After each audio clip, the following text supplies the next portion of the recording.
नमस्कार, मैं छत्तीसगढ़ अखबार से सुनील कुमार। बातचीत के इस सिलसिले में आज हमारे साथ एक मेहमान मध्य प्रदेश से आए हैं। प्रकाश हिंदुस्तानी जी वहाँ के एक बड़े वरिष्ठ पत्रकार रहे, प्रमुख पत्रकार रहे और आज भी वे अखबारों में कॉलम लिखते हैं, अपना यूट्यूब चैनल चलाते हैं और देश के कुछ बहुत बड़े यूट्यूब चैनल आए दिन उनको इंटरव्यू करते रहते हैं, अपने डिस्कशन में शामिल करते हैं और मैं देखते रहता हूं उनको। तो प्रकाश जी से मेरी बात मुलाकात बीच बीच में होती है, लेकिन आज वो जब यहाँ आए हुए हैं छत्तीसगढ़, तो मुझको लगा कि मध्य प्रदेश की राजनीति और मध्य प्रदेश के चुनावी आसार, इसको लेकर एक बातचीत होनी चाहिए। तो मैंने उनसे आग्रह किया, वो जैसे सज्जन और विनम्र हैं तो मेरी किसी जिद को टाल नहीं सकते। प्रकाश जी, आपका बहुत बहुत स्वागत है। बहुत बहुत धन्यवाद, जरा नवाजी का शुक्रिया। प्रकाश जी, हम लोग मध्य प्रदेश के बारे में थोड़ी सी चर्चा करें। छत्तीसगढ़ भी मध्य प्रदेश में ही था, तो एक ही जैसे हैं हम दोनों, भाई भाई ही हुए। हाँ, लेकिन क्या हुआ है, जब 2000 में ये अलग राज्य बना छत्तीसगढ़, उसके बाद से मैंने इस राज्य को जिस तरह से काम करते देखा और आगे बढ़ते देखा, तो मध्य प्रदेश में मेरी दिलचस्पी धीरे धीरे खत्म हो गई। मुझको ये समझ में आया कि जब राजधानी भोपाल में थी, उस वक्त उन्होंने छत्तीसगढ़ को ठीक उसी तरीके से लूटा खसोटा जिस तरह से लंदन में बैठकर अंग्रेज सरकार हिंदुस्तान को लूटती थी। तो मध्य प्रदेश से मन में एक नाराजगी सी पैदा हो गई और बड़ा कम मैंने रिश्ता रखा वहाँ से। तो जो गिने चुने लोगों से संबंध रहा, आप उनमें से एक हैं। बहुत धन्यवाद। तो लेकिन मैं इत्तेफाक नहीं रखता आपकी इस बात से ऐसा कि मध्य प्रदेश और छत्तीसगढ़ के रिश्ते ऐसे रहे। हाँ, जब कोई एक राज्य बड़ा होता है तो कुछ इलाकों के लोगों को लग सकता है कि उनके साथ न्याय नहीं हो रहा है। जैसे अभी महाराष्ट्र में, महाराष्ट्र के लोगों को लगता है कि, मुंबई के लोगों को लगता है कि मुंबई का कंट्रीब्यूशन देश में इतना ज्यादा है, हाँ, इनकम टैक्स में, जीएसटी में, कारपोरेट टैक्स में, लेकिन जो मिलना चाहिए मुंबई को उसके एवज में वो नहीं मिल रहा है। तो मुझे लगता है कि ये पूरी दुनिया में ऐसी व्यवस्था है और लोगों को लगता है। आप ब्रिटेन में देखेंगे तो ब्रिटेन के साथ जो उनके ग्रेट ब्रिटेन के जो चार पार्ट है, वहाँ भी आप ऐसी भावनाएं देख सकते हैं। पर ये सामान्य बात है, मुझे लगता है। यहाँ दरअसल हम लोगों को ये बात बहुत तल्खी के साथ इसलिए लगती थी कि सारा पावर प्रोडक्शन यहाँ पर होता था अधिकतर छत्तीसगढ़ में, और उसके बाद कमलनाथ की कॉन्स्टिट्यूंसी थी छिंदवाड़ा, उसके गली गली में रोशनी चमकते रहती थी। छत्तीसगढ़ जो है, इसमें पावर ग्रिड ही डेवलप नहीं हुए थे, ट्रांसमिशन लाइन डेवलप नहीं हुई थी। तो ये इलाका पावर प्रोड्यूस करता था, लेकिन इसके अपने पावर यहाँ पे नहीं थे। यानी रायपुर ज़िले का ही बहुत सा हिस्सा ऐसा था जहाँ लोगों ने कभी ट्यूबलाइट ही नहीं देखी थी। ये मैं 2000 के पहले तक का बता रहा हूँ, क्योंकि इतना लो वोल्टेज रहता था कि ट्यूबलाइट जलती ही नहीं थी। तो ये 2000 के पहले तक यहाँ के बहुत से गांव जो हैं बल्ब की रोशनी में रहते थे, ट्यूबलाइट भी नहीं देखा था उन्होंने। तो थोड़ा ख़राब हालत थी, थोड़ा हम लोगों के साथ बेइंसाफ़ी ज़्यादा थी। आप जिम्मेदार नहीं थे उसके लिए, लेकिन आपकी उसकी सहूलियत पाने वाले शहर इंदौर में बसे हुए थे। मेरे ख्याल से मध्य प्रदेश में सबसे ज्यादा सहूलियत पाने वाला शहर है आपका। नहीं, इंदौर के लोगों को भी वही शिकायत है जो मुंबई के लोगों को है। अच्छा, इंदौर का कंट्रीब्यूशन मध्य प्रदेश में बहुत ज्यादा है टैक्स में और उतना रिटर्न मिलता नहीं है। भोपाल राजधानी होने के नाते ज्यादा ले जाता है। अच्छा, और पिछले 20-25 साल का अगर इतिहास देखें तो जो ग्रोथ रेट इंदौर की है और जो भोपाल की है, उसमें अंतर है। भोपाल की ग्रोथ की रेट ज्यादा है। अच्छा, भोपाल छोटा शहर था, ठीक, लेकिन अब जिस गति से भोपाल बढ़ रहा है, इंदौर को उतने वेन्यूज नहीं मिल रहे। एक बात तो है। दूसरी बात जो आपने छत्तीसगढ़ के बारे में कही, इससे मैं इसका एक एहसास मुझे आज हुआ। मुझे अच्छा नहीं लगा, पर मैं आपसे शेयर कर रहा हूँ। मैं भोपाल से ट्रेन में बैठा अमरकंटक एक्सप्रेस में। हमारी ट्रेन शुरू हुई थी वक्त पे, बीच में वो 6 मिनट लेट हुई, फिर वो 8 मिनट लेट हुई, और रात को 12 बजते बजते वो करीब आधे घंटे लेट हो, जो उसका समय था। तो मैंने रेलवे के टीटी से पूछा कि ये ट्रेन 7:30 बजे पहुंचने का, 7:15 बजे पहुंचने का टाइम पे पहुंच जाएगी क्या रायपुर? उसने कहा 9:30 बजे तक पहुंच जाएगी। तो मैंने कहा आप कैसे कहते हो 9:30 तक पहुंच जाएगी? उन्होंने कहा जैसे ही आप छत्तीसगढ़ की सीमा में प्रवेश करेंगे, बिल्कुल, तो पैसेंजर ट्रेन को लाइन क्लियर नहीं मिलेगी। बिल्कुल। और सारी लाइन जो क्लियर मिलेगी वो कोयले की मालगाड़ियों, वही है। और जो छत्तीसगढ़ के लोग हैं, हाँ, जिनकी संपदा पे पूरा देश विकास कर रहा है, हाँ, जो कोयला जा रहा है, हाँ, जो जीडीपी बढ़ाने वाली हाँ, चीजें, रेलवे को इनकम कोयले की खदान के लदान से ज्यादा है जी, मतलब माल भाड़े से जो इनकम है वो 3/4 है, लगभग 3/4। बिल्कुल। तो उसने कहा कि छत्तीसगढ़ के लोगों के साथ ही ये अन्याय हो रहा है। खैर अब तक अन्याय होता आया, कोई बात नहीं। एक पैसेंजर से मेरी बात हुई, छत्तीसगढ़ के थे, उन्होंने कहा कि अब तक होता आया है, पर अब तो हमारा ध्यान है, पिछली बार जब कोयला संकट था बिजली घरों में, तब यहाँ पे इतनी ज्यादा मुश्किल थी, कोई भी ट्रेन टाइम पे नहीं थी। नहीं, सारी रेलगाड़ियां, मुसाफिर रेलगाड़ियां कैंसल हो गई थी, इक्का दुक्का चल रही थी जी। और रेलवे ने उस समय एक दूसरी बड़ी बेइंसाफी की। उसके बारे में हमने अभी, सुदीप श्रीवास्तव एक वकील हैं हाई कोर्ट में, उन्होंने कोर्ट में पीआईएल भी लगाई थी। पीआईएल का मुद्दा ये था कि ट्रेन जितनी चल रही हैं उसमें ट्रेन खाली पड़ी हैं, लेकिन टिकट आपको केवल तत्काल के मार्फत मिल रही है। हाँ, ये पैसा उगाही का नया नया जरिया इन्होंने, रेलवे ने निकाला। हाँ। और दूसरी तरफ बुजुर्गों का जो कंसेशन था उसको खत्म कर दिया। हाँ।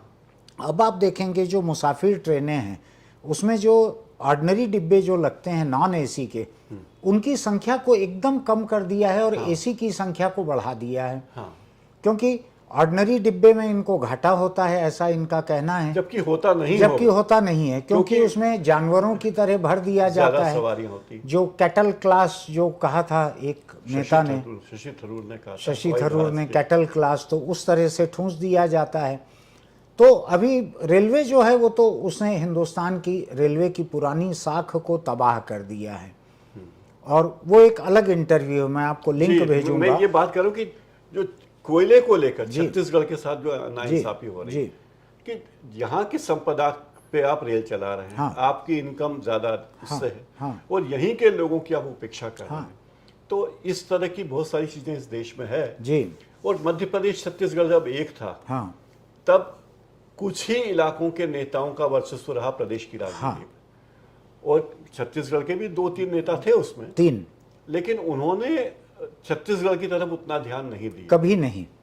मैंने तो उनके बारे में जब उनका प्रोफाइल लिखा तो मैंने उस बारे में लिखा कि श्यामाचरण शुक्ला और मोतीलाल वोरा अविभाजित मध्य प्रदेश के मुख्यमंत्री रहते हुए उन्होंने छत्तीसगढ़ को उतना ही उपेक्षित किया जितना कि पटवा ने, कैलाश जोशी ने या किसी और ने किया हो।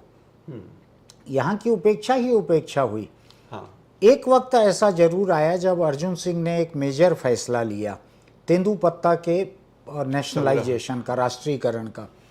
तो तेंदुपत्ता का हक उन इलाकों में बसे हुए लोगों को दे दिया गया, वो आज तक जारी है। मैं एक बड़ी दिलचस्प बात आपको याद दिलाना चाहूँगा। अर्जुन सिंह ने 3-4 फैसले ऐसे लिए जिसको आज तक कोई सरकार बदल नहीं पाई। एक तो उन्होंने फैसला लिया कि जो गरीब जहाँ पे है वहीं उसको मालिकाना हक मिल जाएगा ज़मीन का। ये पूरे स्टेट में उसका फ़ायदा मिला अनगिनत गरीब लोगों को। वो फैसला बदल नहीं पाया। रिक्शों का मालिकाना हक उन्होंने दे दिया, रिक्शा गैरेज बंद करवा दिए।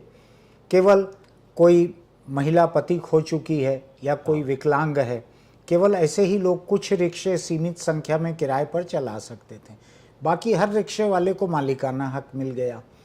तीसरा, उन्होंने एक बत्ती कनेक्शन सबको दिया। और चौथा, तेंदुपत्ता। ये 4 फैसले तो मुझको याद हैं, हालांकि वो खुद एक सामंती पृष्ठभूमि से आए थे, लेकिन उनके ये चारों के चारों प्रो पुअर फैसले ऐसे थे जो कोई बदल नहीं पाए। बिल्कुल। ये है। अब हम थोड़ा सा आज के माहौल पे चलें प्रकाश जी। आज मध्य प्रदेश में जो स्थिति है, राजनीतिक स्थिति, और जो 6 महीने बाद के चुनाव की जो संभावनाएं हैं, तो आज की हालत आपको क्या लगती है? इतने सालों से बीजेपी चली आ रही थी, बीच में थोड़ी सी देर के लिए कमल छाप हटा था और कमलनाथ खिला था, वो भी सिंधिया की मेहरबानी से वो जल्दी ही वो सरकार चली गई। तो अभी हालत क्या है वहाँ, राजनीतिक स्थिति क्या है मध्य प्रदेश में? बहुत आपने मौजूद सवाल किया है सुनील जी। आज ही कांग्रेस ने अपना चुनाव अभियान शुरू कर दिया। अच्छा, शंखनाद हो गया कांग्रेस के चुनाव अभियान का। हालांकि शुरू तो काफी पहले कर दिया था उन्होंने, लेकिन घोषणा आज औपचारिक घोषणा। औपचारिक घोषणा जबलपुर के ग्वारी घाट से हुई। अच्छा, वहां प्रियंका गांधी वाड्रा गई, उन्होंने पहले नर्मदा पूजन किया 20 मिनट तक। अच्छा, 101 पंडितों ने उनकी नर्मदा पूजन किया, क्योंकि मध्य प्रदेश में नर्मदा जो है लाइफ लाइन है। हाँ, नर्मदा के बिना मध्य प्रदेश में कोई कुछ कर नहीं सकता, क्योंकि नर्मदा ना हो तो इंदौर जैसे शहर, भोपाल जैसे शहर, होशंगाबाद जैसे शहर प्यासे मर जाए। हाँ, और नर्मदा किनारे के शहर कस्बे तो है ही, खेती तबाह हो जाए, क्योंकि नर्मदा है तो जीवन है मध्य प्रदेश में। तो नर्मदा को माँ का दर्जा है, और नर्मदा से उन्होंने शुरुआत की प्रियंका गांधी ने, और इसके बाद फिर उन्होंने एक बड़ी रैली की। और जबलपुर से उन्होंने शुरुआत की इस बार, क्योंकि कांग्रेस का ध्यान है विंध्य प्रदेश और जबलपुर महाकौशल रीजन। तो महाकौशल उस इलाके में कांग्रेस का ध्यान है कि हमें यहाँ पे ध्यान देना है। उसके पहले जो रैली हुई, उसके तमाम नेताओं ने भाषण दिए। उसमें विवेक तनखा ने भी भाषण दिया, कमलनाथ ने भी दिया, प्रियंका गांधी तो बोली ही। खैर, विवेक तनखा जबलपुर के ही सांसद हैं। बहुत नामी वकील हैं सुप्रीम कोर्ट के। उनके ससुर जी है मुशरान साहब रहे, मध्य प्रदेश, अविभाजित मध्य प्रदेश के वित्त मंत्री थे, और बहुत प्रभावशाली आदमी, प्रभावशाली सांसद भी हैं जी। उन्होंने 2 मिनट बोला और 3 बातें उठाई। हाँ, उन्होंने कहा इस सरकार में, मध्य प्रदेश की वर्तमान सरकार में पूरे महाकौशल इलाके की बहुत उपेक्षा हो रही। अच्छा, एक भी व्यक्ति को मंत्री नहीं बनाया, देखो कैसी सरकार। अच्छा। दूसरी बात उन्होंने कही कि यहाँ पर विकास की कोई संभव का कोई कार्य नहीं है, किसानों को कोई सुविधा नहीं है। और तीसरी बात उन्होंने कही कि यहाँ चिकित्सा के नाम पर कुछ भी नहीं है, और शिक्षा के नाम पर कोई भी अच्छा संस्था नहीं। फिर कमलनाथ बोले, तो कमलनाथ ने कहा कि कमलनाथ का जो तरीका है कि राहुल जी उज्जैन, हमने कहा था आइए, तो राहुल जी ने कहा कि मैं उज्जैन आऊंगा। तो मैंने कहा नहीं, उज्जैन मत आइए, उज्जैन अगर आप आएंगे तो पहले आपको महाकाल के दर्शन करने पड़ेंगे। ऐसी डायलॉग उन्होंने आज बोला कमलनाथ ने कि हमने प्रियंका जी को कहा कि आपको हम जबलपुर नहीं बुलाएंगे जब तक कि आप नर्मदा मैया की पूजा नहीं करेंगे। अच्छा, मतलब ये कि हिंदू कार्ड अब तक जो बीजेपी खेलती आई थी। राहुल गांधी आए थे पदयात्रा में, तो ओंकारेश्वर ममलेश्वर में गए ज्योतिर्लिंग के दर्शन करने के लिए, उज्जैन में गए ज्योतिर्लिंग के दर्शन करने के लिए, नर्मदा पूजन तब भी उन्होंने किया था, राहुल प्रियंका ने, दोनों भाई बहनों ने किया था। तो उन्हें लगता है कि ये जो सॉफ्ट हिंदुत्व वाली बात है, हिंदुत्व का विरोध करके वो सरकार नहीं बना सकते, ये बात उन्हें समझ में आ रही। दिक्कत ये है कि हिंदुत्व के खिलाफ हिंदुत्व ही खड़ा है। तो मतदाता थोड़ा भ्रमित है कि सॉफ्ट हिंदुत्व की ओर जाए कि कट्टर हिंदुत्व की जाए। यानी हिंदुत्व की ए टीम को दें कि बी टीम को दें। और आज उन्होंने क्या किया कि 20-20 फीट के कई हनुमान जी के पुतले बना के वहाँ पे रैली के वहाँ पे रखे, और कई लोग हनुमान जी की पोशाक पहन के, हनुमान जी के गेटअप में कार्यकर्ता घूम रहे थे। मतलब हनुमान जी का उपयोग वो करना चाहते हैं। और हर नेता ने उज्जैन के महाकाल लोक में जो मूर्तियां गिरी थी, जो मूर्तियां क्या थी, वो मूर्तियां तो फाइबर ग्लास की थी। मूर्तियां तो ऐसी होती कि 1000 साल तक भी रहे तो खराब ना हो, तांबे की, धातु की, पत्थर की हो। खैर, वो ये फिल्म के सेट जैसा बना दिया उज्जैन में। तो उससे उन्हें भुनाने की कोशिश की। तो और प्रियंका गांधी ने जो बातें कही, आज की बात है, उन्होंने कहा कि भ्रष्टाचार मध्य प्रदेश में इतना ज्यादा है, और जैसा कर्नाटक में उन्होंने 5 सूत्र बनाए थे, लगभग वैसे ही 5 सूत्र मध्य प्रदेश में। अच्छा, सस्ती बिजली देंगे, बेरोजगारों को भत्ता देंगे, महिलाओं को 2000 रुपए उन्होंने कहा कि उनके खाते में सीधे डालेंगे। गैस सिलेंडर 500 रुपए में देंगे। देखिए, हमने राजस्थान में शुरू कर दिया, कर्नाटक में कर दिया, मध्य प्रदेश की बारी। अच्छा, बहनों और भाइयों, हम आपके सामने कुछ ऐसे गारंटी लाए हैं जिनके बारे में अब आपको मैं बताऊंगी, जो हम 100% लागू करेंगे। ये मेरा वादा है आपको। महिलाओं को 1500 रुपए प्रति माह दिलवाया जाएगा। गैस का सिलेंडर 1000 रुपए का नहीं, 500 रुपए का आपको मिलेगा। आपके लिए 100 यूनिट बिजली माफ होंगे सबके लिए। 200 यूनिट बिजली बिल की हाफ होगी, मतलब आधी। हम मध्य प्रदेश में भी पुराना पेंशन लागू करेंगे। आपका दर्द हम समझते हैं, कर्मचारियों का दर्द हम समझते हैं। आप देखिए इन्होंने क्या नहीं किया। आर्मी में भी इन्होंने 4 साल का वो कर दिया है, कर्मचारियों का पेंशन कटवा दिया है। तो हम कह रहे हैं कि सरकारी कर्मचारी सारे सुन लें, पुरानी पेंशन लागू होगी। जो किसान कर्ज माफ करने का काम हमने शुरू किया था उसको पूरा करेंगे, और जो बचे हुए किसान हैं उनका ऋण माफ किया जाएगा। ये हमारी गारंटी है। कमलनाथ ने कहा कि मैं गाने में शिवराज का मुकाबला नहीं कर सकता, मैं नाचने में शिवराज का मुकाबला नहीं कर सकता, भ्रष्टाचार में शिवराज का मुकाबला नहीं कर सकता, लेकिन सच्चाई में शिवराज का मुकाबला कर सकता। ये डायलॉग उन्होंने अच्छे डायलॉग उन्होंने बोले। ये आपने जितने नाम गिनाए इसमें अभी दिग्विजय नहीं सुन रहा हूं मैं, तो ये नहीं थे वहां पर कि क्या था? दिग्विजय का कोई भाषण तो मैंने सुना नहीं। अच्छा, जो जब मैंने सुनना शुरू किया। अच्छा, क्योंकि नर्मदा से सबसे ज्यादा जुड़े हुए तो मध्य प्रदेश में दिग्विजय रहे। सिंह नर्मदा से जुड़े बड़े धार्मिक आदमी हैं। अकेले उन्होंने परिक्रमा पूरी की पूरी अपनी पत्नी सहित की नर्मदा की। हाँ, जो पैदल, जो कि छोटी बात नहीं थी, बड़ी बात थी। मेरी अमृता जी उनकी पत्नी जो हैं, उनसे मेरी बहुत अच्छी बातचीत होती है, और वो पूरे सफ़र के दौरान वो तस्वीरें पोस्ट करती थी फेसबुक पर।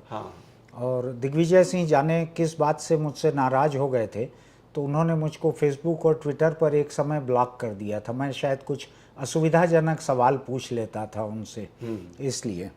तो खैर, तो ये जब पूरा दौरा करने निकल रहे थे नर्मदा परिक्रमा का, उसके ठीक पहले रायपुर आए थे दिग्विजय और अमृता दोनों। तो उस वक्त मैं स्लिप डिस्क में पड़ा हुआ था घर पे बिस्तर पर। जी। तो ये लोग बहुत ही विनम्र लोग थे, बड़े रिश्ते निभाते हैं दिग्विजय सिंह जी। तो दोनों पति पत्नी मुझको देखने के लिए आए थे, और उन्होंने बताया कि ऐसा हम निकल रहे हैं परिक्रमा के लिए अभी। तो ये एक बात हुई। दूसरा, जब मैं उनसे दिग्विजय सिंह जी से मिलने जाता हूँ यहाँ पर, कभी मैं अमृता जी से ही मिलने जाता हूँ मीडिया के बारे में बात करने, तो देखता हूँ कि होटल के कमरे में, ये एक अलग कमरे में बैठ के 1-1 घंटा सवेरे पूजा करते हैं दिग्विजय सिंह जी। और फिर आके प्रसाद वगैरह भी देते हैं। तो जो आप बोल रहे हैं कि बहुत ही धर्मालु हैं, धार्मिक व्यक्ति हैं, लेकिन बात यह है कि इस देश में लोग धार्मिक होने और सांप्रदायिक होने में भेद नहीं जानते। बहुत बढ़िया बात, चिंता की बात है। कि जो वे धार्मिक, गांधी जी धार्मिक थे, गांधी जी अधार्मिक नहीं थे, और उनसे बड़ा सांप्रदायिकता विरोधी इस देश में कोई नहीं हुआ। तो ये बड़ा मतलब संयोग है या दुर्योग है या जो भी योग है, पैराडाइम है ये, कि जो व्यक्ति धार्मिक है उससे लोग कहते हैं कि सांप्रदायिक है। आपने देखा होगा कमलनाथ मध्य प्रदेश में पिछले कुछ दिनों से बहुत ज्यादा धार्मिक हो रहा है। उनको मैं तरह तरह के रंगों में, तरह तरह के तिलक में मढ़ा हुआ ही देखता हूँ उनको। लेकिन उन्होंने कोई ऐसी जो मथुरा में यात्रा करते हैं, वृंदावन में यात्रा करते हैं, दिग्विजय सिंह वो यात्रा भी नियमित करते रहे। वो भी कोई 84 किलोमीटर की यात्रा है, पैदल करनी होती है, तो बड़ी कठिन है, बड़ी कठिन है। और नर्मदा परिक्रमा उन्होंने की तो संसाधनहीन, मतलब कोई साधन लेकर नहीं गए थे ना। और मैं कई बार उनसे मिलने के लिए गया था नर्मदा परिक्रमा पथ के दौरान, कि भाई आज महेश्वर आ रहे तो हम गए, या दूसरे कहीं जगह आए तो हम वहाँ मिलने गए उनसे, बातचीत भी हमने की दिग्विजय सिंह अमृता से। हमने पाया कि धार्मिक व्यक्ति हैं। तो जो बात आपने की, पूजा भी करते हैं, और बहुत सारे लोग पूजा करते हैं इस देश में। लेकिन एक बात आज अच्छी कमलनाथ ने ये बात मुझे अपील की उनकी, कि धर्म जो है वो आचार की चीज है, वो विचार की चीज है, धर्म प्रचार की चीज नहीं। बहुत अच्छी लाइन है। तो आप धर्म का पालन करें, इसमें किसी को कोई आपत्ति नहीं। एक चीज मुझको बताइए, लेकिन जब हम इतनी बात कर रहे हैं दिग्विजय के बारे में, कि दिग्विजय सिंह जी धर्मालु हैं, धार्मिक व्यक्ति हैं, एकदम खाली से हिंदू हैं, कर्मकांडी पूजा पाठ करने वाले हिंदू हैं, तो उनका सांप्रदायिकता विरोधी भी हैं वो। हाँ। सांप्रदायिकता के समर्थक नहीं हैं, तो क्या ये बात कांग्रेस के लिए कहीं कहीं पे असुविधा खड़ी करती है क्या? देखिए, कांग्रेस के लिए कांग्रेस का नजरिया स्पष्ट है, ऐसा मुझे लगता है। जैसे राहुल गांधी से एक पत्रकार ने पूछा था पिछले दिनों कि क्या इंडियन मुस्लिम लीग कम्युनल है, तो उन्होंने कहा नहीं है। हाँ, नहीं है। क्योंकि जब आप एक राजनीतिक पार्टी, अगर सुनील कुमार जी भी कोई राजनीतिक पार्टी बनाएंगे और तो उसके घोषणा पत्र में उनको दस्तखत करने होंगे कि हम भारत के संविधान के अनुसार चलेंगे। आप मनमानी पाकी भाई मैं केवल हिंदुओं को इकट्ठा करूंगा, मैं जाटों को इकट्ठा करूंगा, बाकी को काट, ये आप नहीं कर सकते। हाँ, और इंडियन मुस्लिम लीग को, और इंडियन मुस्लिम लीग से तो सबने समझौते किए हैं। हाँ, जैसे बीजेपी से हाँ, हर पार्टी ने सांठगांठ की है, बिल्कुल, सिवाय लालू प्रसाद यादव को। सिवाय लालू के। तो ये बात महत्वपूर्ण है कि और कम्युनिस्टों के, हाँ, कम्युनिस्टों ने भी नहीं जो चर्चा भी नहीं करना हाँ, चाहिए करना कि भी कम्युनिस्ट और भाजपा का क्या चर्चा हो सकता है। उत्तर दक्षिण एक कागज में आप लिख दीजिए भाजपा और उसके बगल में लिख दीजिए वामपंथी, तो कागज अपने आप बीच से फट जाएगा। बिल्कुल। तो ये सारे अंतर है। लेकिन अब जो देखिए, दिग्विजय सिंह की राजनीति जो है, दिग्विजय सिंह ने मध्य प्रदेश में 15 साल राज किया। हाँ, 10 साल तो मुख्यमंत्री के रूप में किया रहे, और 5 साल उन्होंने सत्तारूढ़ पार्टी के अध्यक्ष के हैसियत से। और तब कांग्रेस की तूती बोलती थी। तो कांग्रेस का अध्यक्ष, प्रदेश कांग्रेस का अध्यक्ष, मतलब सेकंड मोस्ट पावरफुल पर्सन, और अनडिवाइडेड का पहले, अनडिवाइडेड, जब वो अध्यक्ष थे। और पहला कार्यकाल भी उनका संपूर्ण मध्य प्रदेश छत्तीसगढ़ में था। और ये कारण है कि दिग्विजय सिंह पूरे दोनों राज्यों में, जो अभी अब 2 राज्य हैं, वहां पर अधिकांश जगहों पर अपने कार्यकर्ताओं को नाम लेकर पुकारा। मैंने तो रूबरू देखा हुआ है। छत्तीसगढ़ को उनका इलाका नहीं था, हाँ। लेकिन छत्तीसगढ़ में वो विद्याचरण, श्यामाचरण, मोतीलाल वोरा, हाँ। ये सब मिला के जितने लोगों को नाम से जानते होंगे, हाँ। उससे ज्यादा दिग्विजय अकेले लोगों को नाम से जानते थे यहाँ छत्तीसगढ़ में। इतनी उनकी पकड़ थी, इतना जमीनी काम था उनका। बिल्कुल। तो खैर, अपन मध्य प्रदेश की बात करें प्रकाश जी, कि आज जो चुनावी हालत है, आपने जबलपुर में प्रियंका का ये लॉन्च करना अभियान का बतलाया, दिग्विजय के बारे में हमने बात की, कमलनाथ के बारे में बात की, भाजपा की क्या स्थिति है वहाँ पे? वो तो पिछले 15 साल में अधिकतर समय सत्तारूढ़ रही है, बीच में केवल कमलनाथ के जरा से 20 साल में सवा साल, वो 20 साल में 19 अब तक, हाँ, लगभग 20 साल होने वाले हैं। उसमें 14-15 महीने कमलनाथ रहे। और 3 मुख्यमंत्री बीजेपी ने देख लिया। हाँ, उमा भारती। लेकिन वो 3 में भी समझ लीजिए मोटे तौर पे तो शिवराज के नाम पे ही लिखा हुआ है इतिहास। हाँ। यानी उमा भारती भी थोड़े ही वक्त के लिए रही। हाँ। और बाबूलाल गौर रहे कुछ वक्त। हाँ। वो जरा से वक्त रहे, लेकिन मुख्य तो शिवराज सिंह ही लगातार चलते रहे। हाँ।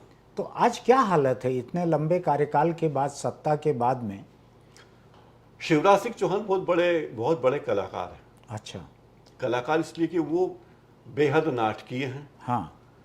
और उन्होंने अपना रहन सहन एक आम आदमी का बना रखा। अच्छा। कमलनाथ को देखें या ज्योतिरादित्य सिंधिया, गरीब के झोपड़े में चले जाके खाना भी खा लेंगे तो लगेगा नहीं कि ये, हाँ, लगेगा ये कमलनाथ है भाई। उनको लगेगा मिसप्लेस्ड है कहीं पर। लेकिन सादगी पसंद आदमी है। और नरेंद्र मोदी की नाटकीयता उन्होंने सीख ली। अच्छा। शिवराज सिंह चौहान। अच्छा। तो उसी अंदाज में वो बात करते हैं जैसे नरेंद्र मोदी।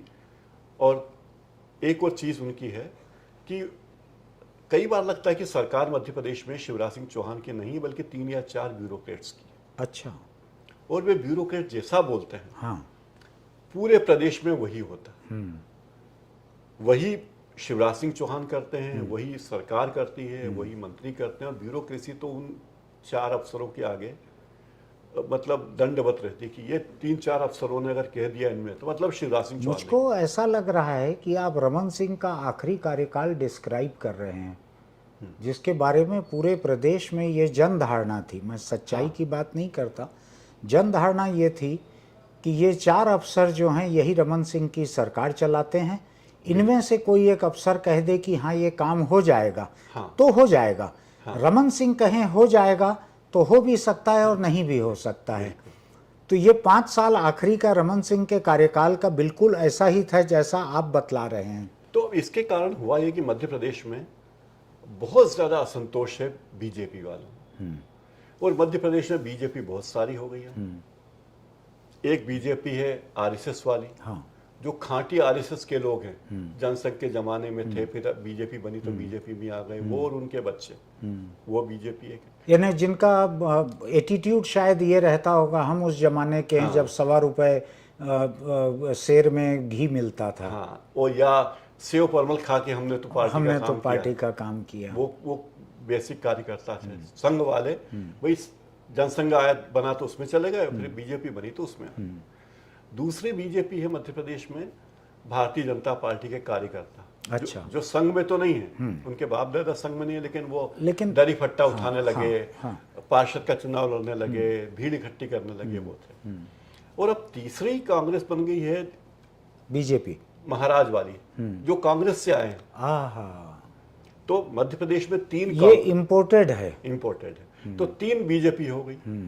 पहली हो गई शिवराज की, ठीक है ना, ज्योतिरादित्य सिंधिया, दूसरी हो गई ज्योतिरादित्य की, हाँ, एक शिवराज की हो गई, दूसरी महाराज की हो गई, और तीसरी होगी नाराज, अच्छा, जो इन दोनों के साथ नहीं है। आहा, तो शिवराज, महाराज और नाराज, क्या बात है, 3 भाजपा हो गई। हाँ, ये घोषित तो मतलब कहता कोई नहीं, पर अच्छा अब क्या हुआ कि जो लोग कांग्रेस से बीजेपी में आए, हाँ, और चुनाव लड़ा, हाँ, और उसमें से कई जीत गए, हाँ, और उन्होंने मंत्री पद उनको वो मिला जो बड़े मलाईदार पद माने जाते हैं। हाँ, माने जाते हैं, मैं जोर दे रहा हूँ, क्योंकि है तो सभी मंत्री एक जैसा। जो सबसे कमाऊ, जैसे कि आबकारी विभाग, या आरटीओ, मतलब ट्रांसपोर्ट, परंपरागत रूप से बदनाम, तो ऐसे विभाग सब ज्योतिरादित्य सिंधिया के लोगों को मिले। अच्छा, जो कांग्रेस से बीजेपी में आए और अच्छा, अब मंत्री बन गए। आहा, और अब वो खुल के जो करते हैं, हाँ, तो न तो आरएसएस वाले की हिम्मत है कि उससे टोके, अच्छा, ना बीजेपी वाले की हिम्मत है कि उससे टोके, क्योंकि वो तो वीआईपी है। क्या बात है, तो वो वीआईपी है, यानी उन्हीं के दम पर ये सरकार बनी है। तो वो भाई ये तो शिवराज उनसे कुछ कह नहीं सकते। ये शिवराज की इस बार की सरकार ना तो आरएसएस के बनाए बनी, हाँ, न बीजेपी के बनाए बनी, हाँ, इन दोनों के बावजूद बनी है। हाँ, ये तो जो मूल ये तो हो गया एक पहलू। दूसरा पहलू ये है कि बीजेपी में जब कोई व्यक्ति लंबे समय तक मुख्यमंत्री रहता है, 15 साल 17 साल, तो पार्टी में जो लोग महत्वाकांक्षी होते हैं उनमें बड़ी निराशा हो जाती है। ठीक, जगह ही नहीं निकल रही है। नरोत्तम मिश्रा के लिए जगह ही नहीं है, गृह मंत्री हैं, बहुत पावरफुल है। अमित शाह आते हैं तो भोपाल में उनके यहाँ लंच खाने जाते हैं। मतलब अमित शाह के लंच का कोई महत्व नहीं है। गृह मंत्री एक राज्य के मंत्री के यहाँ खाना खाने जाए, और नंबर 2 पावरफुल आदमी, और वो 3 घंटे बैठता है, तो मैसेज ये देना होता है कि देखो भाई हम सबको महत्व दे रहे हैं, हम केवल सीएम को महत्व नहीं दे रहे हैं।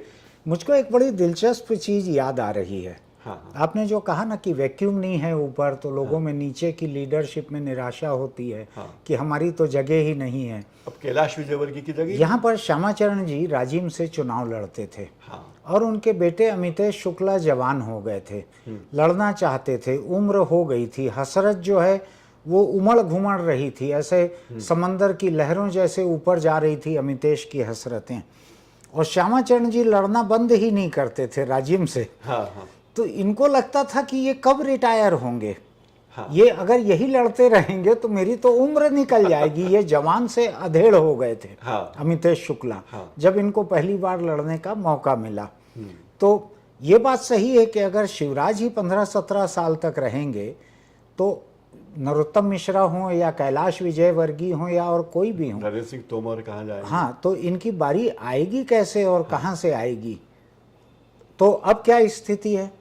तो अब वो सब बोलते कोई कुछ नहीं है, लेकिन उन्हें लगता है कि अगर सरकार बीजेपी की आई, अगर बीजेपी को बहुत, तो फिर शिवराज मुख्यमंत्री बन जाएंगे, तो या शिवराज के नाम पे चुनाव लड़ा जा रहा है अगर, तो ये लगेगा कि शिवराज वास्तव में नेता है, और हम इतनी मेहनत करें क्यों जब हमें तो कुछ मिल रहा ही नहीं है। यानी अगर आज भी ओपनिंग बैट्समैन सचिन को ही करना है, तो फिर ये 15-20 साल के लोग क्यों मेहनत करें। ये दूसरी बात है कि जब पिछले चुनावों में जो लोग हमेशा पूरे ग्वालियर क्षेत्र, चंबल क्षेत्र की एक अलग कहानी है, वहां एक ऐसा वर्ग रहा कांग्रेस में जो हमेशा राजशाही का विरोध करता है हाँ ना, और राजशाही का विरोध करके ही पिछले चुनाव में उनमें से कई लोग जो चुनाव जीते, हाँ लगातार काम कर रहे हैं। हाँ भाई जिस उम्मीदवार ने कांग्रेस के बीजेपी के जिस उम्मीदवार ने कांग्रेस के उम्मीदवार के रूप में ज्योतिरादित्य सिंधिया को हराया, जो कभी सिंधिया का खास था, बिल्कुल, और सिंधिया वापस चले गए बीजेपी में। हाँ अब उस सिंधिया का महत्व ज्यादा है, तो वो सांसद क्या करेगा? क्या करेगा? तो वो बोलेगा तो कुछ भी नहीं। लेकिन स्थानीय स्तर पे ये रिश्ते मुमकिन नहीं रह गए हैं। हाँ, मुमकिन नहीं रह गए। फिर दूसरा है कि बहुत सारे नेता ऐसे हैं जो बीजेपी के लिए कई साल से काम कर रहे हैं, हाँ। और लगातार जीतते चले, हाँ उन्हें टिकट नहीं मिली। अब जैसे कैलाश विजयवर्गीय ने जहां से चुनाव लड़ा जीता, उनमें चुनाव जीतने की कला या कौशल या जो भी कह दो, उनको आता तरीका। शायद बंगाल में जो पैर जमे हैं बीजेपी के, उसका भी कुछ क्रेडिट लोग उनको देते हैं। लेकिन मध्य प्रदेश जब उन्होंने खुद चुनाव लड़ा, हाँ विधानसभा का चुनाव उन्होंने इंदौर क्षेत्र क्रमांक 4 से लड़ा, हाँ। तो जीते। फिर उनको महू भेज दिया, हाँ। वहां से लड़े, 2 नंबर में से लड़े, वहां से जीते। अंततः उनको टिकट नहीं दिया गया, हाँ और पार्टी में महासचिव बना दिया गया। हाँ। बंगाल की कमान दे दी गई हाँ। कि भाई तुम बहुत महत्वाकांक्षी हो, बिल्कुल। शिवराज के गले की हड्डी हो, हाँ। तो शिवराज की बात मानी जाएगी, आपकी नहीं बनी। हाँ तो वो एक तरफ हाशिए पे हो गए। उन्होंने कहा अपने बेटे को टिकट दिलवा दूं, हाँ। बेटे को टिकट दिलवा दिया। लेकिन वो अपने खास रमेश वेंदोला को पिछले 20 साल में मंत्री नहीं बन पाए। अच्छा। जो व्यक्ति 1 लाख वोटों से ज्यादा से जीतता है अच्छा, हर बार, उसको मंत्री नहीं बनवा पाए, ठीक। क्योंकि नहीं बनना है, क्योंकि वो कैलाश विजयवर्गीय का गुट है। हाँ और उषा ठाकुर जो संघ के कोटे की, उसको महू की मंत्री बना दिया। ठीक। तो भाई संघ का कोटा भी है। तो बीजेपी इस नाराज महाराज और शिवराज के अलावा कहीं तोमर की बीजेपी, हाँ कहीं विजयवर्गीय की है, कहीं नरोत्तम मिश्रा की बीजेपी। एक बात बतलाइए लेकिन कि ये महाराज के खिलाफ बीजेपी में अभी से लेकर चुनाव तक नाराजगी थोड़ा ज्यादा खुलकर आएगी क्या सामने? आएगी, क्योंकि चुनाव ही वो मौका है जब लोग बदला निकाल सकते हैं। हाँ और उसमें 2 तरफा बातें होती हैं हाँ कि हाँ साहब हम आपके साथ हैं, लेकिन काम नहीं करेंगे आपके लिए, बोलेंगे नहीं किसी से कुछ काम करो। मुझको ऐसी सुगबुगाहट वहाँ से कुछ पता लगती है, बीच बीच में किसी से बात होती है तो, कि जो ज्योतिरादित्य के खिलाफ जो नाराजगी है वो अभी से चुनाव तक और खुलकर मुखर होकर सामने आएगी, ऐसा लगता है। दूसरी बात ये कही जा रही है, मुझे लगता है कि ये हो भी सकता है, ये कहा ही जा रहा है कि इस चुनाव तक जो सिंधिया का महत्व इस चुनाव तक ही है। हाँ इस चुनाव के बाद हाँ सिंधिया की ताकत पता चल जाएगी। हाँ और अब ये कहा जा रहा है कि सिंधिया के जो लोग कांग्रेस से बीजेपी में आए थे, सरकार बदली थी, हाँ जरूरी नहीं कि उन सबको टिकट दे ही, हाँ बिल्कुल, क्योंकि अब तो वो बीजेपी के हैं। मैं फिर छत्तीसगढ़ की एक मिसाल दूंगा आपको जी। अजीत जोगी ने यहाँ पे कोई उनको ज़रूरत नहीं थी, लेकिन ज़्यादा कंफर्टेबल होने के लिए और उनकी तिकड़म करने की एक फितरत थी, तो उन्होंने भाजपा के शायद 13 एमएलएज का दल बदल करवा दिया था। उनको कांग्रेस में ले आए थे और 13 लोग उस समय टूट के आए, तो उस समय 1/3 का था दल बदल में पैमाना। अच्छा। तो उनकी सदस्यता खत्म नहीं हुई, सारे कांग्रेस के एमएलए हो गए वो लोग, कुछ लोग उसमें से मंत्री बन गए। लेकिन अगली विधानसभा में हमने देखा 2003 की विधानसभा में कई लोगों की टिकटें कटी, कई लोग हार गए, 13 में से शायद 3 लोग ही विधानसभा वापस पहुंच पाए थे। तो जो आप बोल रहे हैं कि इस चुनाव के बाद में हो सकता है हाँ, कि सिंधिया की ताकत ही सीमित दिखे। हाँ, तो ये हो सकता है। और शिवराज सिंह चौहान का चेहरा रख के बीजेपी चुनाव लड़ रही है, लेकिन कौन मुख्यमंत्री बनेगा इस पे नहीं इस बारे में बीजेपी कुछ कह नहीं रही। कांग्रेस ने उल्टा किया, कांग्रेस ने कहा कि सारे उम्मीदवार पहले से तय कर लिए 90% उम्मीदवार कि कमलनाथ उनके घोषित उम्मीदवार हैं सीएम के। हाँ, और विधायकों के उम्मीदवार मतलब विधानसभा क्षेत्रवार उम्मीदवार तय कर दिए हैं, और उनको घोषणा नहीं की, उनकी हाँ। घोषणा नहीं की, पर कमलनाथ ने उनको बोल दिया कि भाई इस बार हम आपको टिकट दे रहे हैं, आप तैयारी पूरी कर लो। ठीक। आपके नाम की घोषणा करने वाले हैं। ठीक। क्योंकि बहुत पहले करेंगे तो दूसरे लोग भी नाराज होंगे। हाँ। तो आप अपनी ताकत बढ़ा लो। अच्छा। एक तो ये काम अच्छा किया कमलनाथ ने। दूसरी बात, उनको ये लगा कि हम पिछड़ों के, दलितों के, गरीबों के वोटों पे चुनाव जीत सकते हैं। ये उनको कर्नाटक ने आत्मविश्वास दिया है। तो वही आज प्रियंका गांधी ने फिर वैसे ही 5 सूत्र दोहरा दी कि हम मध्य प्रदेश में ये करेंगे, ये करेंगे, ये करेंगे। अब शिवराज सिंह चौहान इतने चतुर है कि उन्होंने लाडली बहना योजना उसके पहले शुरू कर दी। लेकिन वो शुरू ऐसे हुई है कि वो 1000 से शुरू हुई। हाँ। इन्होंने कहा हम 2000 देंगे। हाँ। तो अब क्या करे शिवराज सिंह, तो उन्होंने आम सभा में कहा, जैसे मोदी जी ने कहा था, भाइयों बंगाल को कितना दे दूं, बिहार को कितना दे दूं, 10,000 करोड़, 20,000 करोड़, 30,000 करोड़, 1,00,000 करोड़। उसी तर्ज पे शिवराज सिंह चौहान ने भाषण दिया। हाँ। एक बहुत बड़ा इवेंट किया गया। हाँ। और ये लाडली बहना योजना घोषणा हुई थी शिवराज सिंह चौहान के जन्मदिन, और उनकी पत्नी का जन्मदिन था जिस दिन 11 तारीख को। हाँ। तो वो पैसा बहनों के खाते में शिफ्ट किया गया, बगैर प्रचार किए कि आज साधना जी का जन्मदिन है। लेकिन वो अघोषित रूप से था ही। उनके जन्मदिन पे बहनों को गिफ्ट दी गई। जैसे कि सावरकर के जन्मदिन पे संसद भवन का उद्घाटन हुआ। उसको घोषित नहीं किया गया कि हम सावरकर के जन्मदिन पे कर रहे हैं। लेकिन पूरे देश को मालूम था। हाँ, इतिहास में जब लिखा जाएगा कि क्या क्या घटनाएं हुई थी, तो आज सावरकर का तो ऐसा शिवराज की पत्नी के जन्मदिन पर ये ट्रांसफर हुआ पैसा। अच्छा। और फिर शिवराज ने नरेंद्र मोदी के अंदाज में कहा मेरी, अच्छा, एक तो उन्होंने बहुत बड़ा मंच बनाया, और उसमें जो क्या कहते हैं फैशन शो में जो होता है ना, रैंप, ऐसा इधर भी महिलाओं की भीड़, इधर महिलाओं के बीच में एक रैंप बनाया गया। अच्छा। और शिवराज सिंह उस रैंप पे चलते हुए आए, मेरी प्यारी बहनों, और फिर उन्होंने कहा कि 1,000 रुपया आपके खाते में चला गया है, ये मत सोचना कि इतने में तुम्हारा भैया शिवराज मान जाएगा, वो तो इसको और बढ़ाएगा, और जैसे ही पैसे की व्यवस्था होगी इसको 1250 कर देगा, और व्यवस्था होगी तो इसको 1,500 रुपये महीना कर देगा, और व्यवस्था होने पे 1,750 रुपये कर देगा, और व्यवस्था होगी तो 2,000 रुपया महीना आपके खाते में हर महीने आएगा, 24,000 रुपया साल, और व्यवस्था होगी तो 2,250 रुपया आएगा, और व्यवस्था होगी तो 2,500 रुपया आएगा, और अगर व्यवस्था हो गई पैसे की तो 2,750 रुपये महीना आपके खाते में देंगे, और 3,000 रुपया भी आपके खाते में आएगा। तुम्हारा भाई शिवराज जिंदा है। ऐसा ये शिवराज का अंदाज है ना, मतलब मोदी जी का अंदाज। दूसरी बात ये, भाई पैसे कहाँ से दे रहे हो? मध्य प्रदेश पे अभी इतना कर्ज है, इतना कर्ज है बहुत, मतलब जब दिग्विजय सिंह ने सरकार छोड़ी थी तब मध्य प्रदेश में जो कर्ज था, आज की तारीख में उसका 22 गुना ज्यादा कर्ज मध्य प्रदेश में है। क्या कह रहे हैं आप? 22 गुना। ऐसा?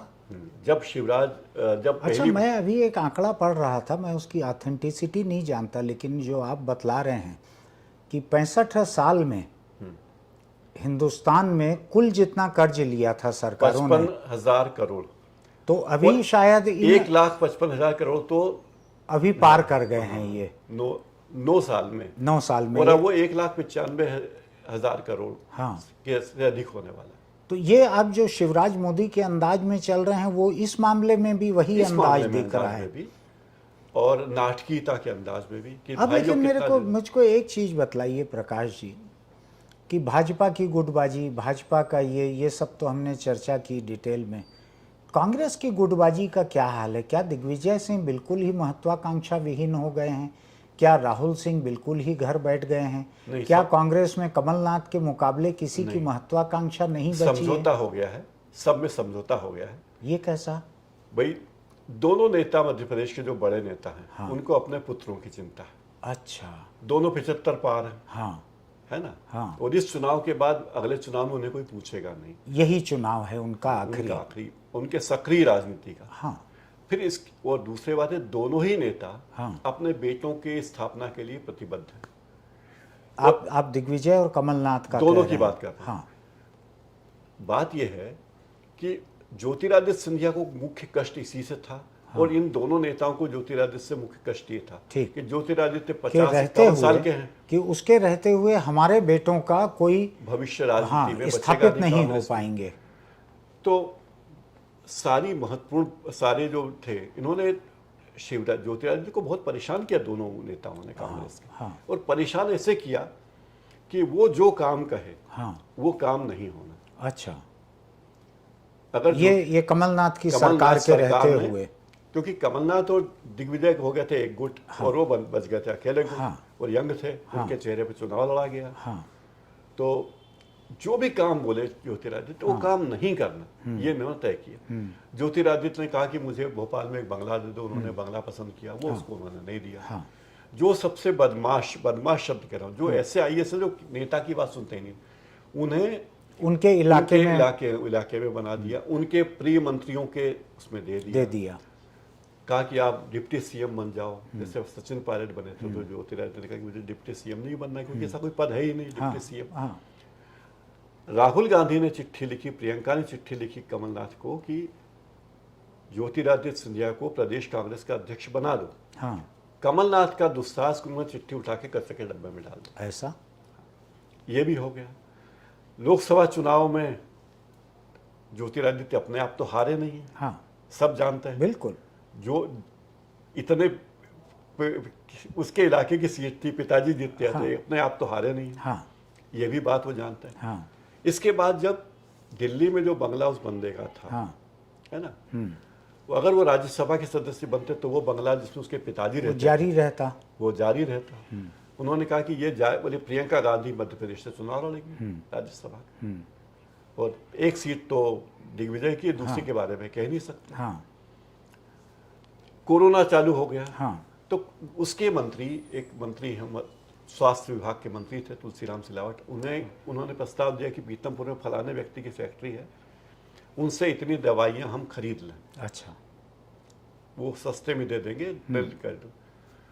उसने सिंधिया से बात की, सिंधिया ने सीएम से बात की, सीएम ने कहा अच्छा ठीक है, और अगले ही दिन उस कार्य का ठेका किसी और व्यक्ति को दे दिया गया। अच्छा, क्योंकि इससे इन्हें आर्थिक लाभ था। ठीक। तो ज्योतिरादित्य तो सिंधिया ये दोनों जगह तिरस्कृत रहे, ये कांग्रेस में भी तिरस्कृत रहे और बीजेपी में भी तिरस्कृत रहे, यानी बीजेपी को जितना इस्तेमाल करना था उनको, बीजेपी उनका इतना इस्तेमाल कर चुकी है। और अब वो भाई साहब हैं, जो महाराज जी थे वो भाई साहब हैं। यानी आपको ऐसा लगता है क्या कि जो अंग्रेजों के समय में इन्होंने हिंदुस्तान की एक लड़ाका रानी के साथ इनके कुनबे ने जो गद्दारी की थी, तो वक्त उसका हिसाब इनको चुका रहा है? हाँ, लोग ये कहते हैं, ये भी कहते हैं कि जिस तरह विजय राजे सिंधिया ने सम्मित की सरकार बनाई थी मध्य प्रदेश में धोखा देकर, तो वो बात भी है।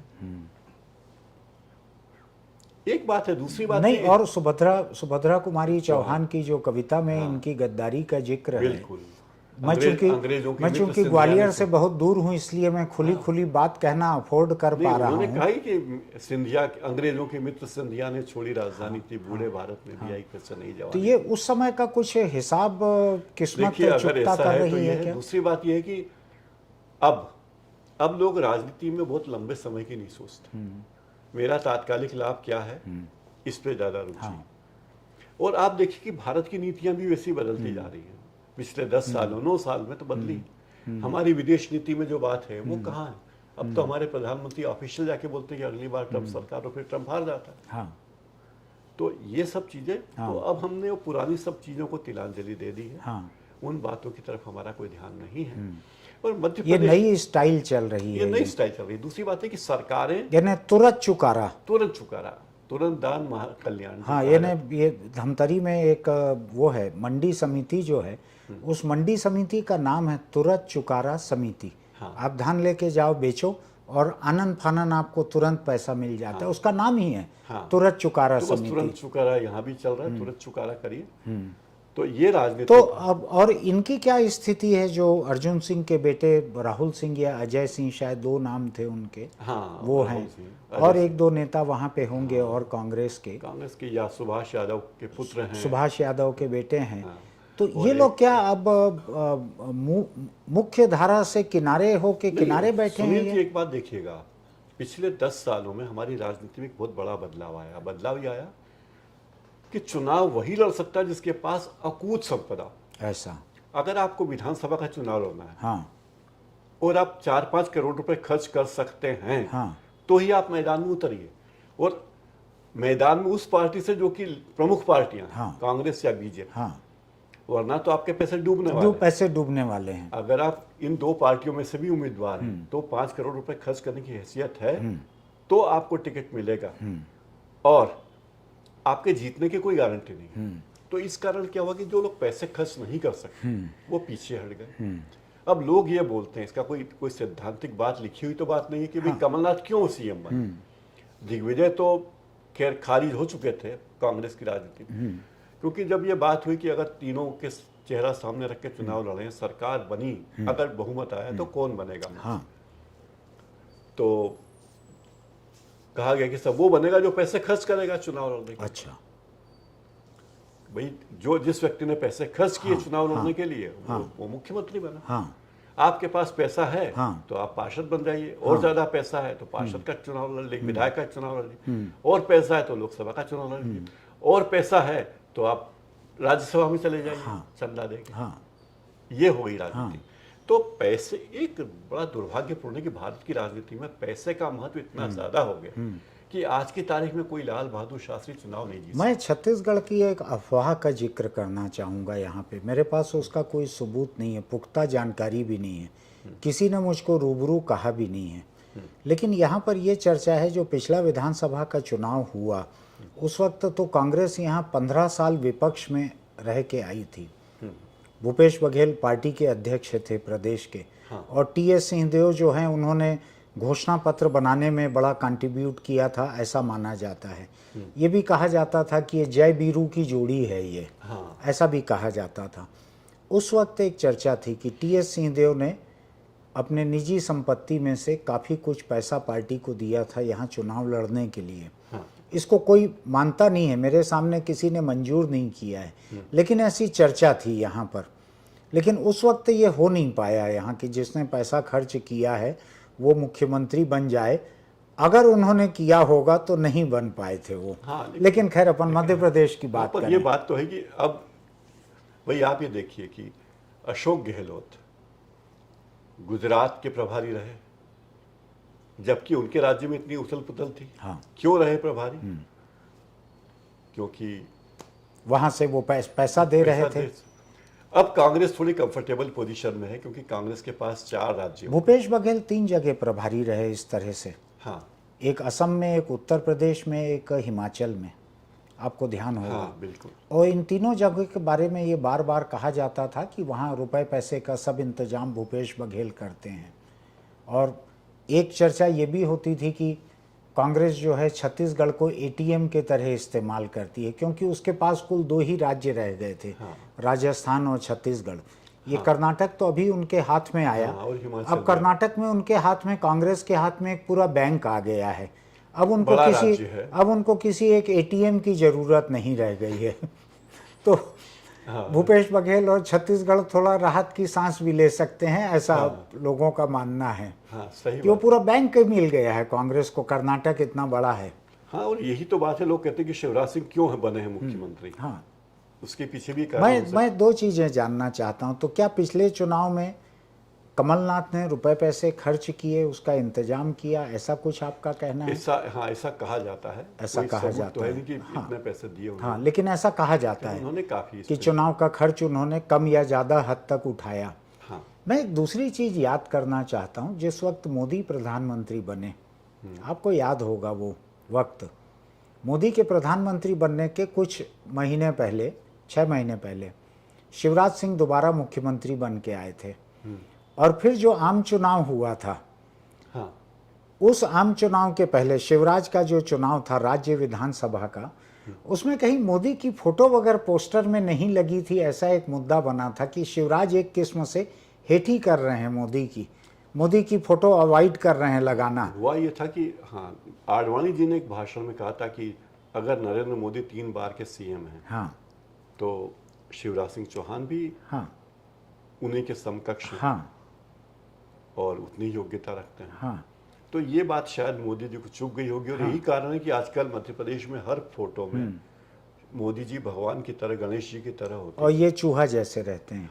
बिल्कुल गणेश जी की तरह। पहले नरेंद्र मोदी, उसके बाद नीचे चाहे मध्य प्रदेश की योजना भी, जिसको विनीत शब्द जहां आम तौर पे आता है इश्तहारों में, हाँ विनीत, तो वैसा रहते वैसा हैं लगभग ये। वैसे ही रहते हैं। एक चीज मुझको बतलाइए, एक और अफवाह थी, मुझको नहीं मालूम वो सच है कि नहीं, मैं दूरी पे बसा हूँ मध्य प्रदेश से, कि शिवराज सिंह अगर लगातार चौथी बार मुख्यमंत्री बन गए रहते पिछले चुनाव में, तो शायद मोदी का कोई रिकॉर्ड टूटता। इसलिए भी शिवराज को मुख्यमंत्री चौथी बार न बनने देने में उनकी दिलचस्पी थी, ऐसी अफवाहें हैं। हो सकता है ऐसा, वैसे बहुमत इनके पास था ही नहीं, हाँ, तो यूं भी बनने का कोई सवाल लेकिन बहुमत से बहुत कोसों दूर भी नहीं थे, थोड़ा आसपास ही थे। हाँ, दूसरे नंबर की बड़ी पार्टी थी, दूसरे पहले नंबर की बड़ी पार्टी थी। 116 सीटें चाहिए थी बहुमत के लिए, कांग्रेस के पास 114 थी, हाँ। इनके पास 109 थी। हाँ, तो 8-10 सीटों का ही फेरबदल था। हाँ, तो अगर ऐसे में शिवराज को रिकॉर्ड नहीं बनाने देना है, कोई कमर कस ले। कमर कसने की जरूरत ही नहीं है मोदी जी के लिए, ऐसा। मोदी इशारा ही काफी था मोदी का। ऐसा हाँ। इन्हें क्या नरेंद्र मोदी, ये इतना बड़ा काम नहीं था कि उनको कमर कसना नहीं, पड़ता। कमर वमर नहीं कसते नरेंद्र मोदी, कमर किसी के लिए नहीं कसते। ऐसा, हाँ, नरेंद्र मोदी केवल इशारा करते हैं।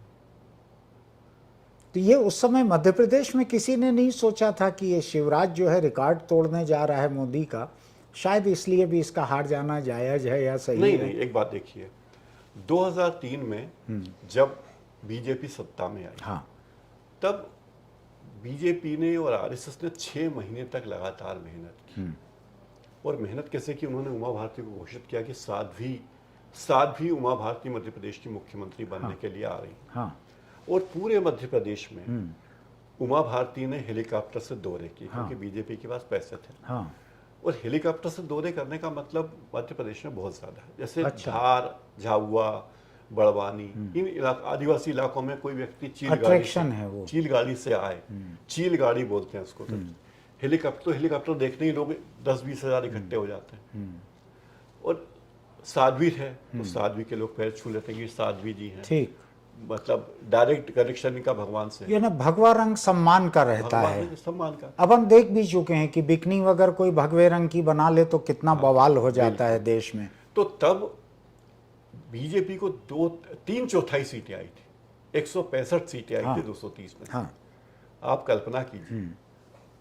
और उसके बाद सीटें कम होती गई और पिछले चुनाव में जाके 109 सीटें। हाँ, तो बीजेपी का ग्राफ तो नीचे जा रहा है। दूसरी बात है कि नरेंद्र मोदी के नाम पर विधानसभा चुनाव जीतना उनके लिए अब आसान नहीं होगा अभी आने वाले दिनों में। ऐसा, क्योंकि मोदी जी तो दिल्ली में है ना, ये लोग फर्क समझने लगे फर्क अब। समझने लगे। अब कर्नाटक हालांकि देखिए अभी समझने लगे हैं, बोलना गलत होगा। हाँ, पहले मुझको 20-25 साल पहले का आंध्र का एक चुनाव याद है, हाँ, जिसमें आंध्र प्रदेश का चुनाव और लोकसभा के चुनाव एक साथ हुए।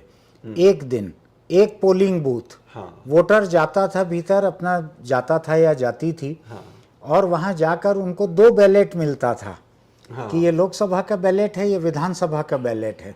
हाँ, और आंध्र ने बिल्कुल स्पष्ट बहुमत से 2 अलग अलग पार्टियों को 2 जगह के लिए चुना था। हाँ, एक पार्टी को राज्य के लिए चुना था, एक पार्टी को देश के लिए चुना था। सही बात। तो कोई ये नई अकल आई हुई वोटर को नहीं है, ऐसा वोटर नहीं। पहले से समझदार तो है। अब कर्नाटक में अगर वो मोदी जी का चेहरा लेकर लड़ रहे हैं, तो लोगों ने कहा कि ठीक है भाई, हमें नहीं चाहिए। हाँ, अब मध्य प्रदेश में अब मूल बात है कि सरकार मध्य प्रदेश में इतने गंभीर आरोप लगे, हाँ, और लोग कहते हैं कि जब कमलनाथ की सरकार बनी थी तो कमलनाथ चाहते तो कई मामलों में इतने गंभीर आरोप थे हाँ, कि शायद शिवराज सिंह चौहान को जेल जाना पड़ा, हाँ, लेकिन वो जेल नहीं गए। हाँ, और फिर ऐसी ही बातें बीजेपी के लोग कमलनाथ के बारे में बोलते हैं ठीक, कि कमलनाथ की सरकार में इनमें इतने घोटाले हुए कि उनकी जगह जेल थी। ठीक, तो कुल मिला के ये कि भ्रष्टाचार भी बड़ा शिष्टाचार में शामिल हो गया है। आप भी कर लो, हम भी कर लें, हाँ। हम आपके खिलाफ कार्रवाई नहीं करेंगे, आप हमारे खिलाफ कार्रवाई कर लो। दोनों की राजनीति चलती है। ये बतलाइए प्रकाश जी, अब अगले चुनाव को लेकर आसार क्या बन रहा है? आपने आज की हकीकत तो बयां कर दी, हालात क्या बन रहे हैं अगले चुनाव तक? बहुत कुछ निर्भर करेगा कि बीजेपी किस तरीके से चुनाव लड़ती है। अगर बीजेपी गुजरात के स्टाइल में चुनाव लड़ती है, हाँ। पुराने दिग्गजों के टिकट काटती है, हाँ, तो बीजेपी के लिए मुश्किलें बढ़ जाएगी, बढ़ जाएगी। बढ़ जाएगी। इसलिए गुजरात के पैटर्न पे मध्य प्रदेश में चुनाव नहीं होंगे।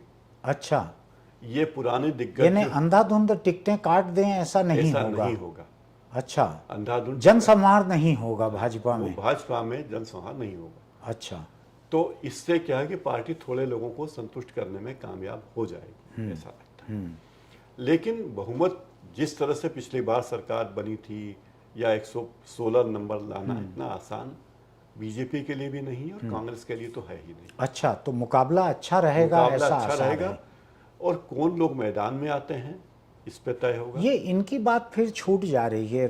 अजय सिंह, राहुल सिंह जो हैं, एक ही नाम, एक ही व्यक्ति के दो नाम हैं, हाँ, अजय और सिंह, सुभाष राहुल। यादव के बेटे। हाँ, अरुण यादव। तो ये लोग क्या अब किनारे हो गए हैं? ये लोग किनारे कर दिए गए हैं, कर दिए गए हैं। हाँ।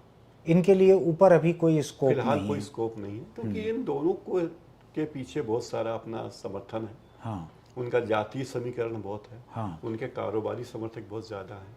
किन दोनों के? अजय सिंह उर्फ राहुल भैया, हाँ, अर्जुन सिंह के बेटे, हाँ। उनके बहुत कारोबारी वो अच्छा। हैं, समर्थक हैं। अच्छा, और यही हाल सुभाष यादव के बेटे का भी। अच्छा। अरुण यादव सांसद रहे हैं, हाँ, हाँ, लेकिन वो स्पार्क नहीं दिखा पाए जो उनको दिखाना था। हाँ। तो अब ये एकदम निर्बाध हैं दिग्विजय और कमलनाथ, इनकी फिलहाल जोड़ी। तो निर्बाध है। और इन दोनों के बीच का तालमेल असली तालमेल है, कोई दिखावे का नहीं है। हाँ, अभी तो कह सकते हैं कि दो। असली। तीसरा यह है कि हिंदुत्व के मुद्दे पर जितना जाहिर तौर पे जो करना है, उसमें भी इनकी आपस की सहमति और तालमेल ठीक है। हाँ, दोनों जनेऊ दिखाते हुए घूम रहे हैं। बिल्कुल, दोनों जनेऊ दिखा रहे हैं। कमलनाथ ने तो इवन छिंदवाड़ा में बहुत बड़ा हनुमान का मंदिर बनवाया है। हाँ। वो हनुमान जयंती पे कार्यक्रम करते रहते हैं हर बार। हाँ, तो वो तो अपने आप को घोषित रूप से हनुमान भक्त कहते हैं। हाँ। तो ये और एक और बात मैं बताना भूल गया कि उज्जैन का जो महाकाल लोक है, उसके लिए धन आवंटन जब कमलनाथ की सरकार थी तब किया गया था। अच्छा, जिसका कि अमल बाद में अमल हुआ। बाद में हुआ। और जो आंधी में उड़ गया। हाँ, वो उसका अमल बाद में हुआ। हाँ। और बीजेपी के शासन में। अच्छा। इस बात का मलाल है, कमलनाथ को बहुत ज्यादा मलाल है कि देखिए हमने तो सैंक्शन किया पैसा, लेकिन क्रेडिट आप उनको दे रहे हैं। इवन उसके महाकाल लोक के उद्घाटन में हमें बुलाया तक नहीं गया। अच्छा। ये मलाल भी उन्हें। तो ये दिग्विजय और कमलनाथ अपनी अगली पीढ़ी के लिए इन्होंने हाथ मिला लिए हैं। बिल्कुल। तो ये पीढ़ी भी निभ गई और अगली पीढ़ी की संभावनाओं में भी टकराव नहीं रह गया। हाँ, ये स्थिति है। ये स्थिति है। दोनों के लिए जगह बन गई। एक कांटा जो है, जिसका नाम ज्योतिरादित्य था, वो निकाल के अलग कर दिया गया। बिल्कुल। और वो कांटा जो है भाजपा के भीतर जो है, वो सुभद्रा कुमारी चौहान की आह भुगत रहा है, ऐसा है। बिल्कुल। तो अगला चुनाव का नतीजा जो रहेगा, उसके बारे में आपका ये सोचना है कि दोनों पार्टी किस तरह से लड़ती है, किस तरह से उम्मीदवार रखती है, इस पे निर्भर करेगा। और बहुत क्लियर किसी के लिए नहीं है कि ये जीते ही जाएंगे। बिल्कुल नहीं है। दोनों के दावे अपने अपने हैं। हाँ, कांग्रेस कह रही है कि हम हाँ। 150 सीटें लाएंगे, हाँ। कम से कम। बीजेपी हाँ। की थी 200 लाएंगे। हाँ। तो 350 सीटें तो है नहीं मध्य प्रदेश। अब ये मुझको बतलाइए कि बिना कमर कसे हुए मोदी जी क्या चाहेंगे मध्य प्रदेश में? देखिए, मोदी जी की अवधारणा स्पष्ट है। उन्हें पूरी चिंता है 2024 की। ठीक। और अब बीजेपी के कोष में इतना धन है। हाँ। 6000 करोड़ से ज्यादा का तो कैश है। हाँ, और बाकी भी होगा। हाँ, काइन में भी होगा। हाँ। तो अब बीजेपी को इतनी चिंता नहीं है विधानसभा की। ठीक है भाई। लेकिन मध्य प्रदेश में इन दोनों ही पार्टियों के पास खर्च की कमी नहीं है। अब दोनों पार्टियों के पास खर्च की कमी नहीं। दोनों पार्टियों के सिद्धांत एक ही हैं। दोनों हिंदुत्ववादी हैं, थोड़ा सॉफ्ट हिंदुत्व, ज्यादा सॉफ्ट हिंदुत्व। दोनों में ही अवसरवादी लोग घुस गए हैं। दोनों ही पार्टियों में लोगों को, अब नेताओं को अपने बच्चों की चिंता है। शिवराज का बेटा राजनीति में, तोमर का बेटा राजनीति में, विजयवर्गीय का बेटा विजयवर्गीय का बेटा तो राजनीति। तमाम नेताओं के, जयंत मलिया का बेटा राजनीति, सभी को राजनीति करनी। अब राजनीति में दिक्कत थी कि फिल्मों में तो क्या है कि धर्मेंद्र ने फिल्म बनाई, चल गई। सनी देओल ने फिल्म बनाई, चल गई। उसके बेटा भी हीरो बन जाएगा, करण, वो भी चल जाएगी। या नहीं चलेगी, रिलीज तो हो जाएगी। राजनीति में तो सीट एक ही है। हाँ, मुख्यमंत्री का पद एक ही है, सांसद का पद एक जगह से एक ही है। तो बनेगा तो कोई एक। तो ऐसा तो है नहीं कि दो लोग बन जाए। ये है दिक्कत। चलिए प्रकाश जी, आपसे बड़ी दिलचस्प बात हुई। और जब हमने बातचीत शुरू की तो मुझको लग नहीं रहा था कि हम इतने सारे मुद्दों को कवर कर सकेंगे, लेकिन आपका बयां करने का अंदाज बड़ा ही दिलचस्प है। बहुत बहुत शुक्रिया जी, बहुत बहुत और हम फिर बात करेंगे चुनाव जरूर तक बात दोबारा करते रहेंगे। धन्यवाद जी। अभी आपने सुना प्रकाश हिंदुस्तानी जी, ये मध्य प्रदेश के एक बड़े प्रमुख पत्रकार रहे हुए हैं और आज वो कॉलमिस्ट हैं, जो कि पत्रकार का ही एक दर्जा है। आज वो यूट्यूबर हैं, जो कि पत्रकार का ही एक दर्जा है। ये नई टेक्नोलॉजी है। तो उनसे ये बातचीत हमने मध्य प्रदेश के चुनावी हाल को समझने के लिए की थी। हम उनसे कुछ महीनों के बाद में फिर बात करेंगे, जब वहाँ चुनाव का माहौल कुछ ज़्यादा साफ हो जाएगा। तब तक के लिए हमको इजाज़त दीजिए। हम अगली किसी दिलचस्प बातचीत को लेकर आपके बीच फिर आते हैं। नमस्कार।